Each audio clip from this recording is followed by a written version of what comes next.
Okay, hope you guys all like the consultation video. For those of you who were able to, listen to my voice for 28 minutes, well, here's more. Yay! Corona's got me like all kinds of excited to do hair stuff. So basically, I'm gonna do some hair cutting videos, just our basic haircuts that you guys all learned in the apprenticeship program. But I wanted to be able to give, our new hires something to look at, look forward to, study, be a little more prepared, because that's what they're going to be learning over the next couple months. And it's not bad for a refresher. I had a friend from years ago who was like, hey, could you ever do a video or come out and show me the basic haircuts again? Because it's always good to go back to fundamentals. I think that's what I love about teaching. When I teach color or when I teach cutting, it makes me refocus on what we should always be doing, but we kind of veer away from. So it's like, yeah, I forgot I did learn that, that was the thing. Sorry, I had peanut butter and banana, sorry. So anyways, I am gonna show you a couple of tricks, tips, things to make your life easier so that these next haircutting videos will be easy. Okay, first of all, we're gonna talk about how you hold your comb. Okay, you're gonna hear this a lot, and if you're doing it wrong, I'm gonna catch you, or the educators are gonna catch you. And we don't do it just because it's like, oh, it's so fun to tell people they're wrong. When I hold my comb like this, okay, and I hold my comb like this and I'm combing it down, right? And I'm combing it down and it's getting caught in the hair and it's doing this, okay? It's very inconsistent. It's super wobbly, okay? So is it a straight line? Is it not a straight line? I don't know, it's so wobbly, okay? So when I hold it with my thumb positioned this way, right? This is solid stuff right here. I mean, you could break your comb. Kyle probably doesn't want me to because it's his. Sorry, Kyle. But for the most part, this isn't wobbly.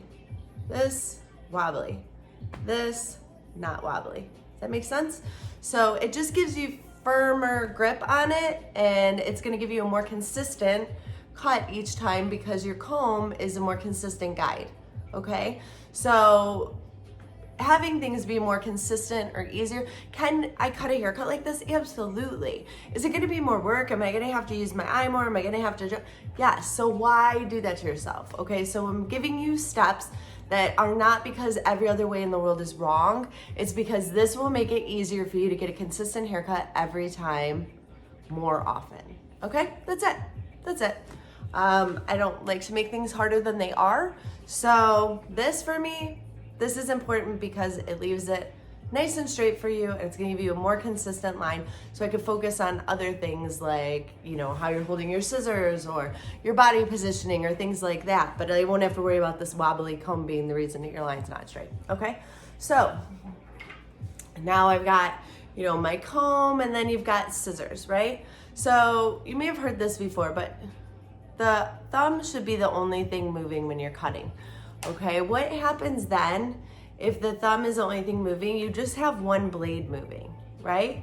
So again, we're talking about consistency. So when just the thumb's moving and just the one blade is moving, what do you have? More consistency, right? When I start doing this, whoa, what's the hair doing? It's all flying around in there, getting pushed like by jaws here.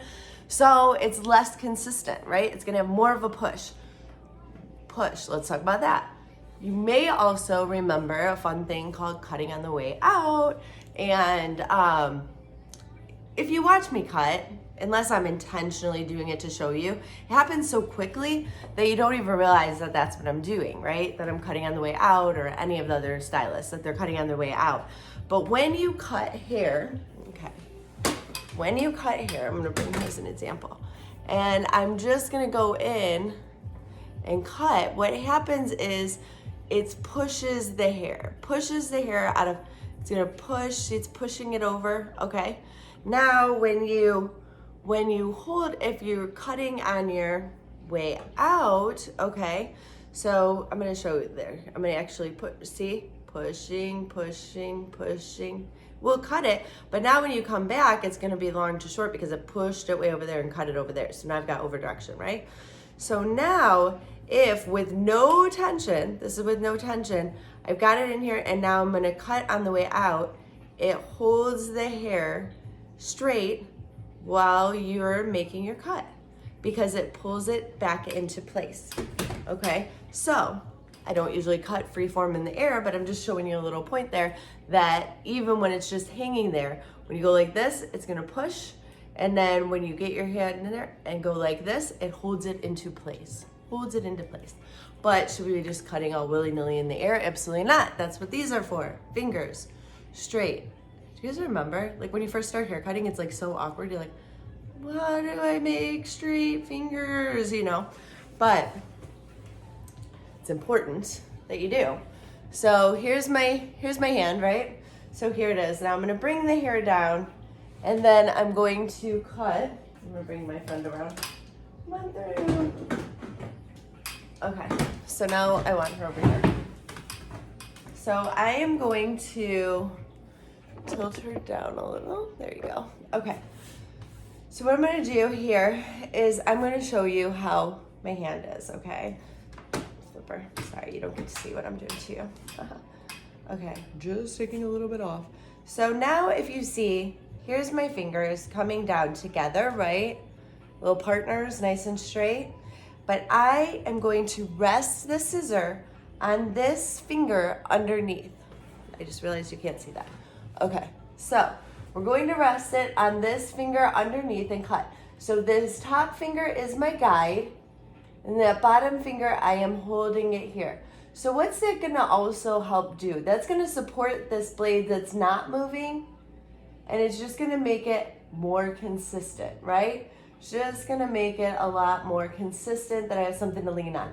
Versus when I'm just trotting down here, nothing to hold on to, nothing, no guide. I don't know, you really have the shakes if you're like this. But it gives you another consistency, okay? So when I'm here and I'm here, now I have, where can I be where you can see me? There you go. So now I have another consistency. On the way out, only my thumb's moving, laying it on the hand like that. See? Using my finger as a guide. Piece of cake. So those are some things that you should practice. Only moving your thumb, keeping your fingers straight, using your bottom finger as a guide as you cut. Keeping your finger parallel to your section. You're gonna see me talk about that. So if your section is angled, if your goal is to cut it like this, then your section should be like this, and then you should just follow your section down, and that should be where you're cutting, right? So that's what's important about clean sections. If I make a nice straight across section, that's what I'm gonna be following. Our eyes tend to look at something, we have a guide without even knowing it, but if I see that line and I come down and I know I'm supposed to be exactly parallel to it, it's a lot easier if I have a nice straight line, okay? If my line's supposed to be slightly, you know, angled, then I can slightly angle my part and come down and see that. So your sectioning is very important, and it does dictate how you should be holding your hand. So if your part's like this, but you're supposed to be cutting like this, don't do that. Don't do that. So keep your part, if your part's like this, and I want you cutting like this. Okay? Do you like my sound effect? I don't know why my scissors sounds like a horse clamping, like, giddy up, boy. Okay, so this is why I need to get out. So I'm gonna go ahead and I'm gonna do a one length video first. So stay tuned, it's coming from the kitchen with my friends. So I'm spending my quarantine. So thanks for hanging out with me.